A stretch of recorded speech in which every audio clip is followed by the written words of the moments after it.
नमस्कार, देश की बात में हाजिर हैं। 15 अगस्त करीब है और ऐसे में एक त्योहार सा जोश मन में भर जाता है। राजनीतिक दल भी इसी जोश को अपने अपने तरीके से मना रहे हैं।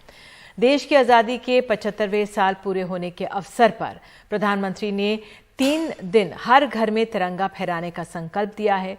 ये संकल्प पूरा करने के लिए अब हर कोई प्रयास कर रहा है। दिल्ली में भी मुख्यमंत्री अरविंद केजरीवाल पूरे देश से 14 अगस्त को शाम 5 बजे हाथ में तिरंगा लेकर राष्ट्रगान गाने की अपील कर रहे हैं। दूसरी राज्य सरकारें भी ऐसे कार्यक्रम बना रही हैं, लेकिन इस बीच कहीं खबर आई कि राशन वाले जबरन तिरंगा खरीदने पर जोर दे रहे हैं। अब मीडिया में ये खबर वायरल हुई तो गरीब की व्यथा के बाद प्रशासन हरकत में आया और राशन जो विक्रेता हैं उनका लाइसेंस रद्द कर दिया गया। 20 रुपए में ये जबरदस्ती कह रहे थे कि आपको तिरंगा लेना होगा तभी आपको राशन मिलेगा। तो कल उत्तर प्रदेश से खबर आई कि बीजेपी के कार्यालय में झंडे बेचे जा रहे हैं। सवाल उठा, क्या तिरंगा बेचकर पार्टी की कमाई हो रही है? पार्टी कार्यालय के अंदर ही क्यों ये बेचे जा रहे हैं? तो पार्टी की तरफ से कहा गया सहूलियत के लिए, लेकिन सवाल उठे लाजमी हैं। अब उत्तराखंड से खबर आई है, मंगलवार को हल्द्वानी में कार्यक्रम में भाषण देते हुए बीजेपी के जो वहां के अध्यक्ष हैं महेंद्र भट्ट ने कहा है कि जिस घर में तिरंगा ना लगा हो उसे हम विश्वास की नजर से नहीं देख पाएंगे।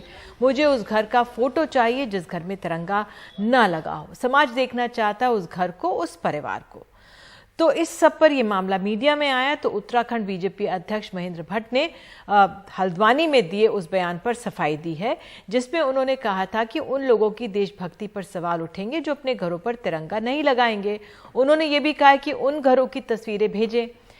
तो अब महेंद्र भट्ट का कहना है कि वो ये कह रहे थे कि जिस घर पर तिरंगा नहीं होगा उस पर देश विश्वास नहीं कर सकता। आइए सुनते हैं पहले उन्हें।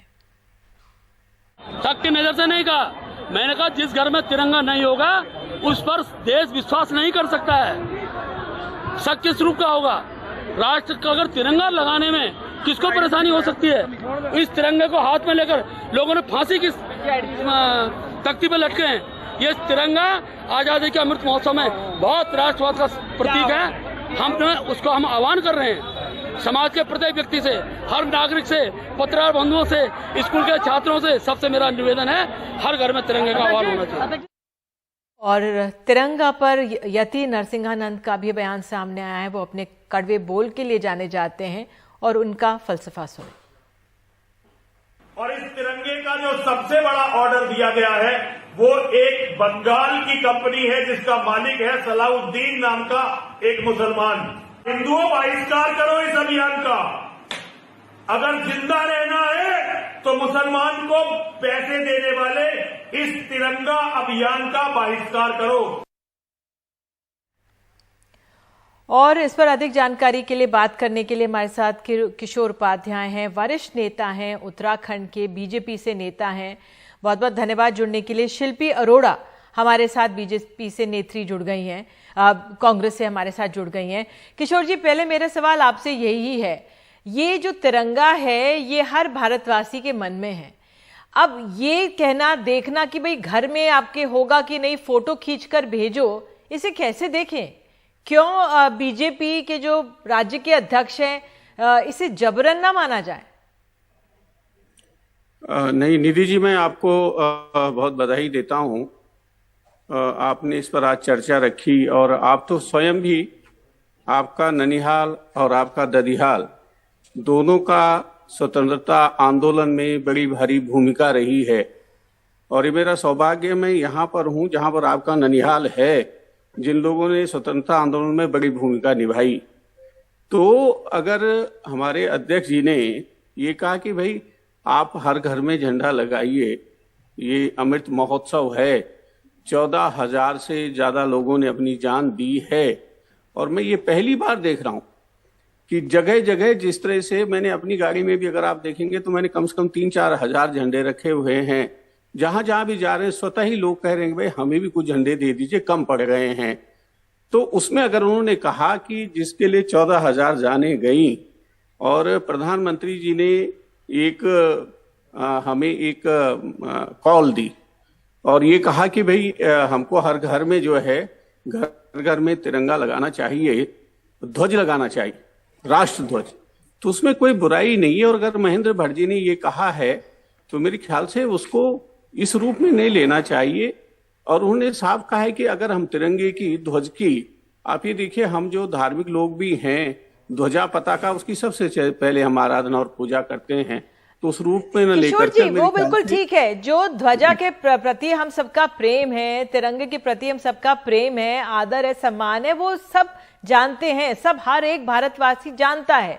लेकिन कहना कि जो ना फहराए उस पे फोटो खींचो, क्योंकि आप जानते हैं, अभी कल ही परसों एक खबर आई थी किस तरह से राशन विक्रेता जबरदस्ती कर रहा था एक बहुत गरीब व्यक्ति से। उसके पास 20 रुपए खाने खरीदने के लिए नहीं होंगे, वो पीडीएस सिस्टम से अनाज खरीद रहा है। हालांकि प्रशासन ने बाद में वो कहा, लेकिन जो पार्टी के अध्यक्ष जो है उत्तराखंड के, वो कहते हैं फोटो खींच के भेजो। वो अपने आप में थोड़ा सा किस पे विश्वास है? आप अपने नागरिकों पर विश्वास नहीं कर रहे, मतलब क्या? नहीं, उसमें नागरिकों पर विश्वास करने का सवाल नहीं है, प्रश्न नहीं है निधि जी। अगर हम 75वें वर्ष में जब अमृत महोत्सव है और निःशुल्क, हम तो निःशुल्क जो है भारतीय जनता पार्टी हर घर तक जो है ध्वज पहुंचाने का काम कर रही है, और अगर हम उसको नहीं लगाते हैं तो मेरे ख्याल से फिर वो असम्मान है उन 14,000 जिन लोगों ने आज ये दिन देखने को मिला। हम जिस हिसाब से आपके साथ बातचीत कर रहे हैं, अगर हम स्वतंत्र नहीं होते तो ये स्थिति आती नहीं। तो इसलिए मेरे ख्याल से उसको उस रूप में न लेकर के हमारे अध्यक्ष जी को और हमारे प्रधानमंत्री जी, बल्कि अब एक और वो भारत जोड़ो, और प्रधानमंत्री जी ने कॉल दे दिया, आप उसमें शामिल। मैं प्रधानमंत्री की बात ही नहीं कर रही, मैं तो वो महेंद्र भट्ट जी की बात कर रही हूँ। शिल्पी अरोड़ा, आपको लेकर आऊंगी। कांग्रेस जिस तरह से अब ये कह रहे हैं कि पहली बार, किशोर जी का कहना है कि पहली बार इस तरह से तिरंगा प्रेम देखा जा रहा है, पहले नहीं था, क्या कहेंगे आप? नहीं, बिल्कुल। इस समय जो देश की स्थिति है, लोगों के पास खाने के लिए पैसे नहीं है, आटा और दही जैसी जो जरूरत की जो वस्तुएं हैं उस पर भी जीएसटी लगाकर उसके रेट बहुत ज्यादा बढ़ा दिए हैं। बेरोजगारी चरम सीमा पर है।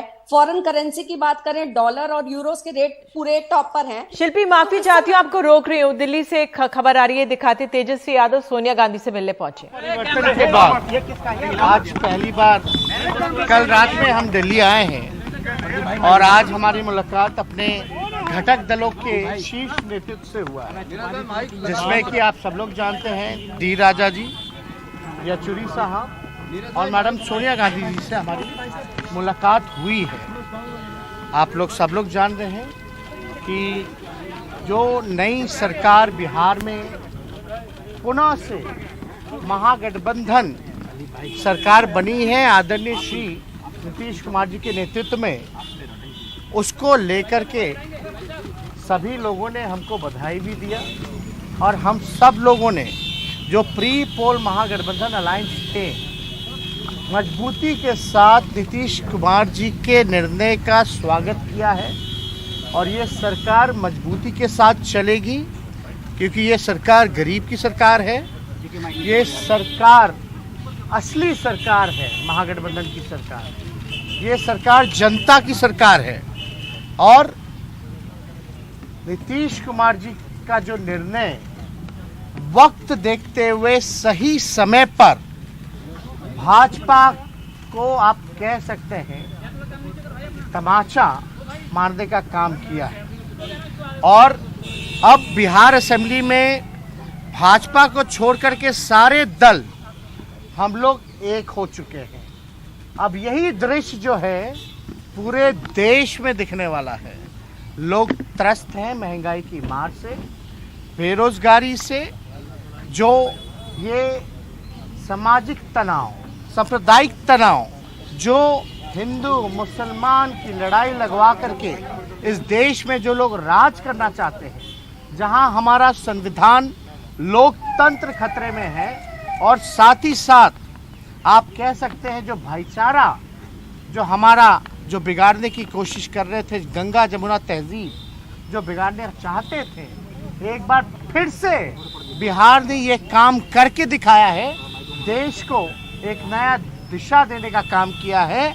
उसके लिए मुख्यमंत्री जी को हम धन्यवाद देते हैं, मैडम सोनिया गांधी जी को धन्यवाद देते हैं, येचुरी साहब, दीपांकर साहब, राजा साहब, और सबसे बड़ी बात जो महागठबंधन जब बना था तो आदरणीय हमारे राष्ट्राध्यक्ष जो कि हमारे पिता आदरणीय लालू जी हैं, उनको हम दिल से धन्यवाद देते हैं कि आपने जिंदगी भर सांप्रदायिक शक्तियों से लड़ाई लड़ी, सामाजिक न्याय की लड़ाई लड़ी और गरीबों की लड़ाई लड़ी, और आपने कभी भी फिरका प्रस्ती शक्तियों से आप ना डरे हैं ना झुके हैं। क्योंकि जो माहौल आप देखिएगा, भाजपा क्या कर रही थी पूरे देश में, महाराष्ट्र में क्या हुआ, मध्य प्रदेश में क्या हुआ, आपका झारखंड में क्या हो रहा था, ये सारा ड्रामा हम लोगों ने देखने का काम किया है।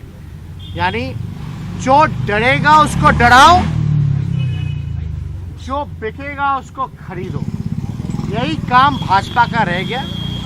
जो हमारा कॉन्स्टिट्यूशनल इंस्टीट्यूशंस था उसको एक एक करके बर्बाद किया जा रहा है, चाहे ईडी हो, सीबीआई हो या इनकम टैक्स हो। इनकी हालत तो पुलिस थाने से भी बदतर हो चुकी है, यह किसी से छुपा नहीं है। और ये लोग किसको डराना चाहते हैं? हम बिहार के लोग डरने वाले नहीं हैं, और हमने पहले भी कहा था बिहारी जो होता है बिकाऊ नहीं टिकाऊ होता है, अपने स्वाभिमान से कोई समझौता नहीं करने वाला है। तो फिर से बिहार ने ये करके दिखाया है, नीतीश कुमार जी ने करके दिखाया है। और आप तो जानते ही हैं कि जेडीयू के राष्ट्रीय अध्यक्ष आदरणीय श्री ललन जी ने एक एक बात बताई है कि किस प्रकार से ये रीजनल पार्टी को खत्म करना चाहते थे। और हम आपको सबसे महत्वपूर्ण बात बता दें, जिसका ध्यान नहीं गया होगा किसी का, रीजनल पार्टी ज्यादातर पिछड़ों की है और दलितों की है। आप बिहार में नीतीश कुमार जी को खत्म करना चाहते थे, जो पिछड़ा समाज से आते। आपने रामविलास जी के पार्टी को 2 भाग में कर दिया, उनकी राजनीति को खत्म करना चाहते हैं। और क्षेत्रीय दल अगर खत्म हो जाएगा तो यानी ऑपोजिशन खत्म हो जाएगा। ऑपोजिशन खत्म हुआ तो लोकतंत्र खत्म होगा, और जब लोकतंत्र खत्म हो गया तो आप समझिए कि राजा महाराजा और तानाशाह तरीके से ये राज चलेगा, देश चलेगा। इसलिए हम लोगों का नीतीश जी, अरे भाई सुन तो लो, सुन तो 1 मिनट यार। नीतीश जी, हमने उन पे आरोप लगाया, उन्होंने हम पर आरोप लगाया, लेकिन हम लोग एक घर के हैं, समाजवादी विचारधारा के हैं। और हम आपको कह सकते हैं कि हर घर में झगड़ा होता रहा है, लेकिन देश के हालात को देखते हुए जो उन्होंने निर्णय लिया उसका हम लोग स्वागत करते हैं। और ये समाजवादियों की जो विरासत है, जो हमारे पुरखों ने हमको दिया है, हमसे कोई और नहीं छीनेगा। और आप तो जानते हैं एक वाक्य हुआ था विधानसभा में, जहां गुस्से में हम लीडर ऑपोजिशन थे और नीतीश कुमार जी मुख्यमंत्री थे, नई नई सरकार बनी थी चुनाव के बाद, 20 के बाद। नीतीश जी खड़े होकर के क्या बोले थे? मेरे भाई समान दोस्त का बेटा है। यानी उस समय भी अपनापन था, उस समय भी रिश्ता था, उस समय भी विश्वास था, भरोसा था। दूसरी वाक्य हम बताना चाहते, नीतीश कुमार जी ने बोला था बाबू बैठ जाओ, किसी मुद्दे को लेकर के हम खड़े थे तो बाबू बैठ जाओ। तो एक तरह से वो आदेश भी था और प्यार भी था, हमारे लिए तो आशीर्वाद था, और हम चुपचाप बैठ भी गए थे।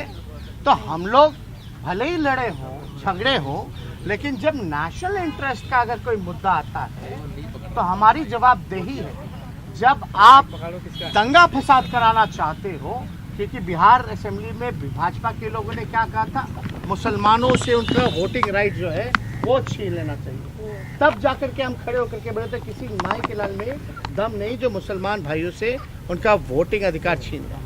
हमारे देश की यही खूबसूरती है कि अलग अलग भाषा, अलग अलग हम पहनावा, अलग अलग राज है, अलग अलग खान पान है, लेकिन यही जो डाइवर्सिटी है इस देश की, यही इस देश की खूबसूरती है।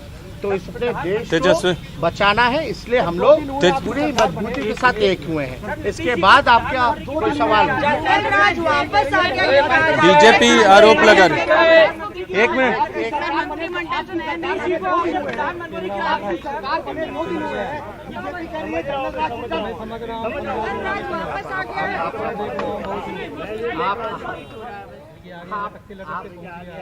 है। तो तेजस्वी यादव अब दिल्ली दौरे पर हैं। सोनिया गांधी से मुलाकात की है उन्होंने। सीताराम येचुरी और डी राजा से सीपीआई सीपीआईएम के नेताओं से भी मुलाकात की है और एक बार फिर से उन्होंने जो बिहार की राजनीति में जिस तरह से लगातार वो नीतीश कुमार के फैसले निर्णय की सराहना कर रहे हैं, जिस तरह से वो केंद्र पर आरोप लगा रहे हैं कि क्षेत्रीय दलों को समाप्त करने की कोशिश थी। आज तेजस्वी ने एक अहम बात की, ज्यादातर जो क्षेत्रीय दल हैं वो पिछड़े या दलितों के हैं और क्या जो केंद्र सरकार है वो समाप्त करना चाहती है विपक्ष को, लोकतंत्र को। तो ये तमाम सवाल विपक्ष के तौर पर वो उठा रहे हैं और आरोप लगा रहे हैं। एक छोटा सा ब्रेक, लौटते हैं देश की बात में, बने रहिए हमारे साथ।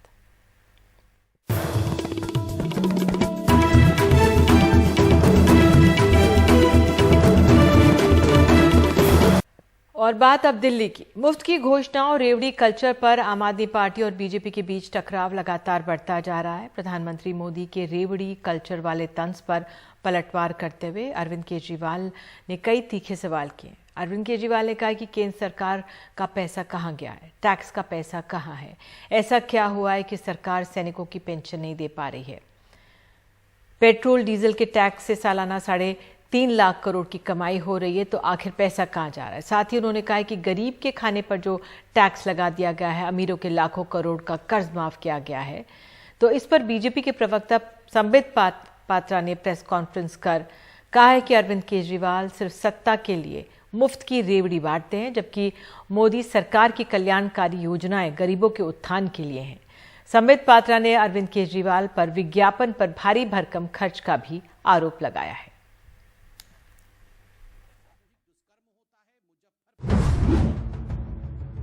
पिछले कुछ दिनों से जिस तरह से जनता को फ्री में मिलने वाली सुविधाओं का विरोध किया जा रहा है, जिस जबरदस्त तरीके से विरोध किया जा रहा है, इन सारी फ्री की सुविधाओं को बंद किया जाए,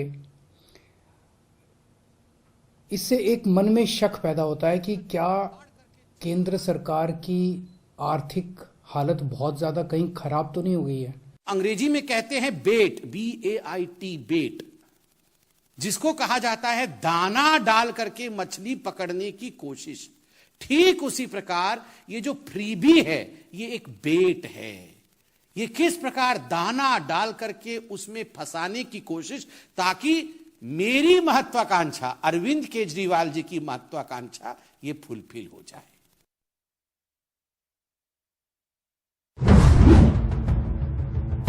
इन्होंने अपने दोस्तों के, इन्होंने बहुत सुपर रिच लोगों के, जो अरबपति लोग हैं, ऐसे ऐसे लोगों के इन्होंने 10 लाख करोड़ रुपए के कर्जे माफ कर दिए। एक और चीज पता चली है, अरबपति सुपर रिच लोगों के इन्होंने बड़ी बड़ी कंपनियों के 5 लाख करोड़ रुपए का टैक्स माफ कर दिया। गरीब आदमी पे टैक्स लगा दिया। आपके गेहूं, आपके चावल, आपकी दही, आपकी छाछ, आपकी लस्सी, आपकी गुड़, आपकी शहद के ऊपर टैक्स लगा दिया।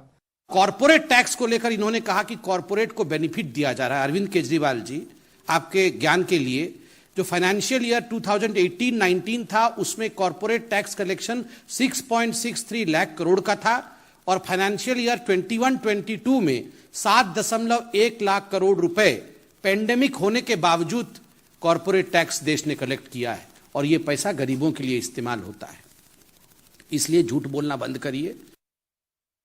संबित पात्रा ने अरविंद केजरीवाल के विज्ञापनों को लेकर तीखा हमला कहा है और कहा है कि ऐसे विज्ञापनों पर करोड़ों बहाते हैं जिनसे लोगों को ज्यादा लाभ भी नहीं होता।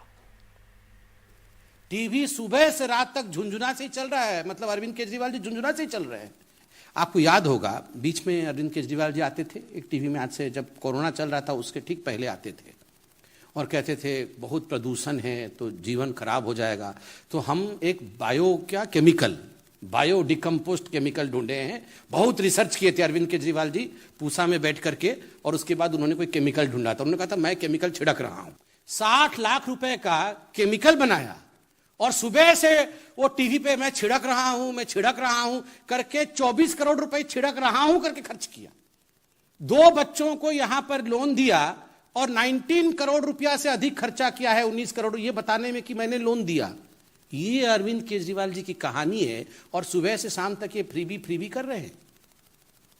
ही is just an election bee मतलब BEE, मधुमक्खी।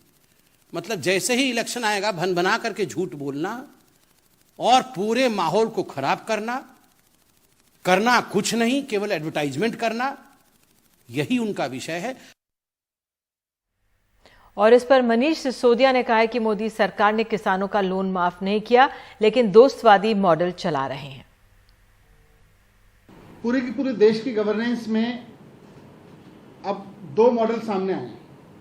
एक मॉडल है जिसमें सत्ता में बैठे लोग अपने दोस्तों को, अपने परिवार के लोगों को मदद पहुंचाते हैं, उनको हर तरह की मदद करते हैं। वो दोस्तवाद का मॉडल है। दोस्तवादियों के मॉडल में सत्ता में बैठे हुए लोगों के टैक्स माफ होते हैं, उनके लोन माफ होते हैं, लाखों करोड़ के लोन माफ होते हैं और फिर कहा जाता है डेवलपमेंट है। दूसरा मॉडल है कि जनता के टैक्स के पैसे का इस्तेमाल लोगों को अच्छे सरकारी स्कूल देने में किया जा रहा है, लोगों को अच्छे सरकारी हॉस्पिटल, वहां पे अच्छी दवाइयां, वहां पे उनके टेस्ट के लिए किया जा रहा है, उनको बिजली, सस्ती बिजली, मुफ्त बिजली देने के लिए किया जा रहा है, तरह तरह की सुविधाएं देने के लिए किया जा रहा है। और आपको अब बात करते हैं मध्य प्रदेश की। मध्य प्रदेश में बेरोजगारों से करोड़ों की कमाई हो रही है, लेकिन उन्हें नौकरी नहीं मिल रही है, चाहे प्रोफेशनल एग्जामिनेशन बोर्ड हो या PASC। परीक्षा फीस के नाम पर बेरोजगारों से करोड़ों रुपए की कमाई किया जा रहा है, लेकिन ना तो उन्हें नौकरी मिल रही है, ना ही परीक्षाएं हो रही हैं और इनके हो जाने पर रिजल्ट भी नहीं आ रहा है।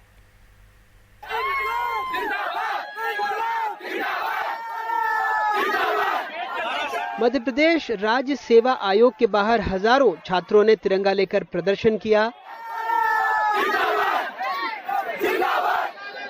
नाराजगी की वजह जायज है। पिछले 4 साल में PSC ने 67 करोड़ 46 लाख रुपए खर्चे हैं।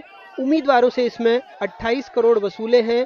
1400 रिक्त पदों के लिए 7,54,000 उम्मीदवारों ने फॉर्म भरे हैं। PSC ने 10 परीक्षा आयोजित की, लेकिन 4 साल बाद एक भी नौकरी नहीं दे पाई, जिससे प्रशासनिक ढांचा भी चरमरा गया है। क्लास 1, क्लास 2 के 40% से ज्यादा पद खाली हैं। तृतीय और चतुर्थ श्रेणी के लगभग 50% खाली हैं। राज्य प्रशासनिक सेवा में डिप्टी कलेक्टर के 873 में से 400 पद खाली हैं। DSP के 1007 में 337 पद खाली हैं। 1.5 लाख से ज्यादा तो सरकारी नौकरियां ही खाली हैं। 15 से 20 लाख विद्यार्थी एक साल में निकल रहा है। 5 साल से भर्ती नहीं हुई है। 2017 से कोई नियुक्ति विशेष नहीं मिली है। मैं पिछले 5 साल से MPPSC की प्रिपरेशन कर रही हूँ। मैं 2019 का इंटरव्यू कॉल है मुझे और 3.5 साल से इस एग्जाम का कोई रिजल्ट नहीं आया है। बच्चे अपने हक के लिए लड़ रहे हैं। हम बहुत परेशान हो रहे हैं। ना पटवारी एग्जाम हो रही है, ना SI हो रही है, ना MPPSC हो रही है। सरकार कह रही है तकनीक की दौर में जरूरी नहीं कि हर सरकारी पद भरा जाए। अब ये टेक्नोलॉजी का युग है, सारी चीजें टेक्नोलॉजी से होती हैं। पहले जिस काम को 100 लोग करते थे वो अब एक कंप्यूटर करता है, तो इससे कोई फर्क नहीं पड़ता है। हमें अब न्यू टेक्नोलॉजी का अधिकतम उपयोग करना पड़ेगा और दूसरा हमें ये करना पड़ेगा कि सरकार पॉलिसी ऐसी हो सरकार की कि जिससे अधिकतम लोगों को निजी क्षेत्र में रोजगार मिले, निजी क्षेत्र में उद्योग कारखाने आए, उसमें रोजगार मिले और लोग खुद अपने स्वयं के भी रोजगार सरकार की तरफ से वो सारी सुविधाएं हो, इंफ्रास्ट्रक्चर हो और लोग अपना रोजगार स्थापित कर सकें। परीक्षा नहीं हो रही, नौकरी नहीं मिल रही, लेकिन पैसे वसूलने में सरकार पीछे नहीं है। कुछ महीने पहले सरकार ने विधानसभा में बताया था कि बेरोजगार युवकों की भर्ती परीक्षा पर कर्मचारी चयन आयोग ने पिछले 10 सालों में 1046 करोड़ रुपए की फीस वसूली है, जबकि खर्च किए हैं मात्र 502 करोड़, यानी बेरोजगारों से 544 करोड़ रुपए की कमाई। सरकार के आर्थिक सर्वेक्षण के मुताबिक मध्य प्रदेश में 2020 में 24,72,000 पंजीकृत बेरोजगार थे, जो अब बढ़कर 30,23,000 हो गए हैं। हालांकि केंद्र सरकार का ई-श्रम पोर्टल बताता है कि राज्य में 1 करोड़ 30 लाख बेरोजगार हैं, जिसमें 35% ग्रेजुएट हैं। बीजेपी ने अपने दृष्टि पत्र में 10 लाख नौकरियों का वायदा किया था। ये और बात है कि पिछले कुछ सालों में रजिस्टर्ड बेरोजगार ही 10 लाख से ज्यादा बढ़ गए हैं। चाहे पटवारी हो, चाहे चयनित शिक्षक या फिर पीएससी उम्मीदवार, सब सरकारी नौकरी की बाट जो हो रहे हैं। ये भी और बात है कि चयन भवन जैसी संस्थाएं इन बेरोजगार उम्मीदवारों के बूते ही करोड़ों कमा रही हैं। भोपाल में कैमरा पर्सन रिजवान खान के साथ अनुराग द्वारी, एनडीटीवी इंडिया।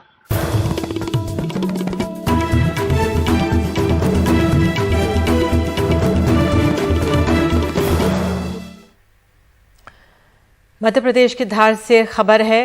किसी हादसे के डर से एहतियातन मध्य प्रदेश के धार जिले के 12 और खरगोन के 6 गांव को खाली करवाकर लोगों को राहत शिविरों में शिफ्ट किया गया है। धार जिले की धर्मपुरी तहसील में एक सिंचाई परियोजना के बांध से मिट्टी दरक जाने से खतरा पैदा हो गया है। हालात की निगरानी के लिए इंदौर के कमिश्नर और आईजी मौके पर पहुंचे हैं।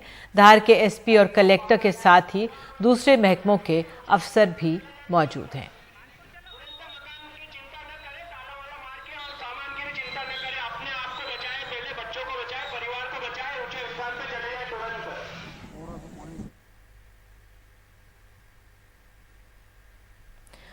और मध्य प्रदेश के झाबुआ जिले में एक महिला को निर्वस्त्र करके पीटने का मामला सामने आया है। इस मामले में 4 लोगों को गिरफ्तार किया गया है। ये सभी आदिवासी समुदाय से आते हैं और मजदूरी का काम करते हैं। पीड़ित महिला कुछ महीने पहले अपने पति से अलग हो गई थी और किसी और पुरुष के साथ रह रही थी, लेकिन बुधवार को वापस वो अपने पति के घर जब लौट गई तो मुकेश नाम का व्यक्ति नाराज हो गया। इसके साथ वो रह रही थी। पुलिस के मुताबिक मुकेश कुछ और लोगों को लेकर गांव आया और महिला और उसके पति पर हमला कर दिया। इस घटना का वीडियो सोशल मीडिया पर वायरल हुआ।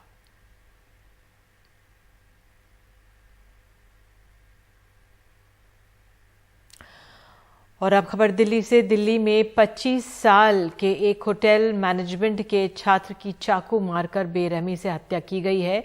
ये पूरी वारदात सीसीटीवी में कैद हो गई है। दक्षिणी दिल्ली के मालवीय नगर इलाके में बीच सड़क पर उसकी हत्या की गई। सीसीटीवी से पता चलता है कि 4 से 5 लोग मयंक को घेर लेते हैं और उसे चाकू मार देते हैं। इस दौरान भीड़ तमाशबीन बनी रहती है, कोई मदद को नहीं आता है।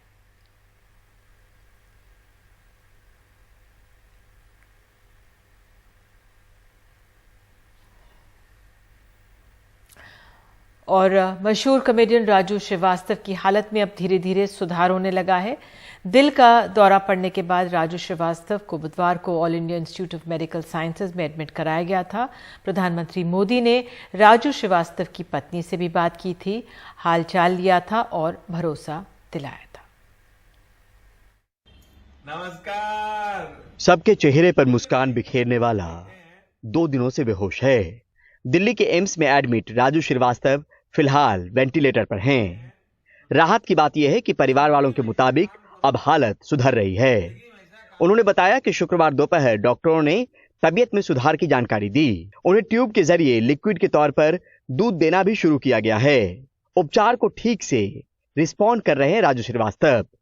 होश आने में अभी कुछ वक्त लगेगा। इस बीच राजू श्रीवास्तव की पत्नी और परिवार से प्रधानमंत्री नरेंद्र मोदी के अलावा रक्षा मंत्री राजनाथ सिंह, यूपी के मुख्यमंत्री योगी ने बात करके हालचाल जाना है।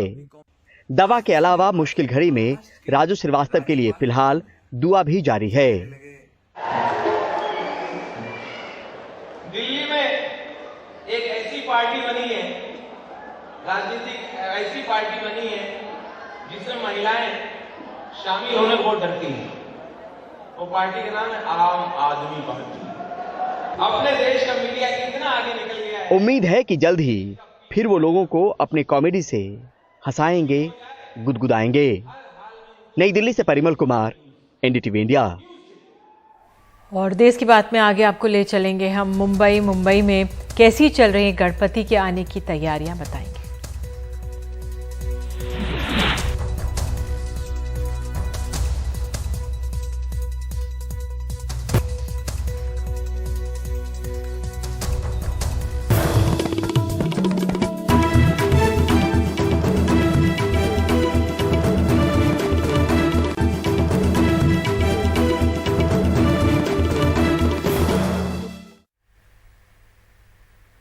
महाराष्ट्र के सबसे बड़े धार्मिक उत्सव के रूप में गणेश उत्सव की पहचान है।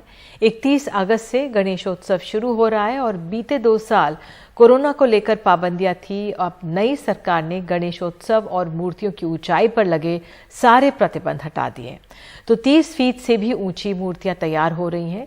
पीओपी की मूर्तियों की इस साल भरमार होगी, क्योंकि बीएमसी अगले साल से पीओपी को पूरी तरह से बैन करने वाली है।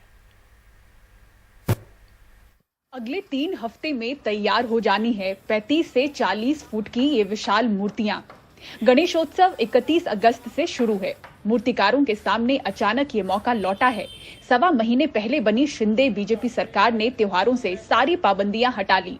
इस साल हमने सब जो कोविड में निर्बंध थे उनको हटा दिया है। ऊंची पे हाइट पे भी गणपति का वो भी हटा दिया है और मंडप जो बांधते थे उनको एक सिंगल विंडो इसमें उनको परमिशन मिलनी चाहिए, ये भी हम लोग ने कहा है। 4 फुट की अधिकतम ऊंचाई की सीमा खत्म हुई और पीओपी यानी कि प्लास्टर ऑफ पेरिस पर लगने वाला बैन भी साल भर के लिए टल गया है। तो शहर में 5 से 25 से 30 फुट तक की मूर्तियां बनाने की होड़ लगी हुई है। बड़ी मूर्तियां बनाने वाले ऐसे करीब 50 मूर्तिकार रात दिन इस काम में जुटे हुए हैं। फिलहाल खुश हैं, लेकिन अगले साल पीओपी की पाबंदी से चिंतित हैं। हार्डली ऐसा पकड़ो कि 3 हफ्ते में हमें पूरा ये मुंबई का गणेशोत्सव करना है, तो आप समझ रहे हो कितना बड़ा चैलेंज है। ये सच में एक बहुत बड़ा चैलेंज है। पीओपी का यूज हो रहा है और वो रुकना पॉसिबल नहीं लगता मुझे। पीओपी बैंड होना पॉसिबल नहीं है।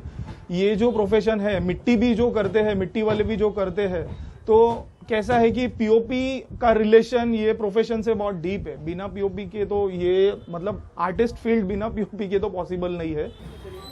दरअसल इतनी बड़ी मूर्तियों के निर्माण के लिए पीओपी जरूरी है, लेकिन इससे पर्यावरण को नुकसान पहुंचता है। मूर्तिकार कहते हैं पीओपी बैन हुआ तो ऐसी भव्य मूर्तियां बननी नामुमकिन है, क्योंकि इतना बड़ा मूर्ति बगैर पीओपी का बनेगा ही नहीं।